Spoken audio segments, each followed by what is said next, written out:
చిన్న పిల్లాడిలాగా మార్కెట్లో ట్రేడ్ తీసుకోవడం, పోగొట్టుకోవడం, ఏడవడం. నేను దీని గురించే అండి మాట్లాడుతున్నాను యాక్చువల్లీ. నేను ప్రతిసారిని నేను దీని గురించే మాట్లాడతానండి. ఎందుకంటే మనం ఇక్కడ మార్కెట్‌లోకి డబ్బులు పోగొట్టుకోవడానికి రాలేదండి యాక్చువల్లీ. మనం ఒక్కసారి లాసెస్‌ని కట్ చేసేసామంటే దాని తర్వాత మిగిలేవన్నీ ప్రాఫిట్సే అండి.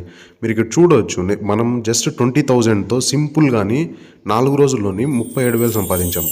జస్ట్ 4 రోజుల్లోనే. అది కూడా జస్ట్ 20Kతో అండి. నేను దీని గురించే మాట్లాడుతున్నాను. ఎలా ఎర్న్ చేసాం?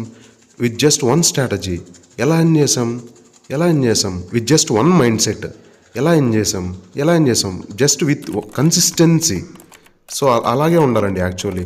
లాసెస్లో కూడా మనం స్ట్రాంగ్గానే ఉండాలి యాక్చువల్లీ. స్ట్రాంగ్గా ఉండడంతో పాటుని మనం ప్రతి లాస్ని మినిమైజ్ చేసుకుంటూ వెళ్ళాలండి. మినిమైజ్ చేసుకుంటూ తీసుకున్న ప్రతి ట్రేడ్లో కొద్దో గొప్ప నేర్చుకుంటూ ముందుకు ఎవాల్వ్ అవుతూ వెళ్ళామంటే డెఫినెట్లీ మన అకౌంట్ గ్రో అవుతుంది అండ్ మనం ఆ లాసెస్ నుంచి బయటపడతాం అండ్ మంచిగా ఎర్న్ చేస్తామండి.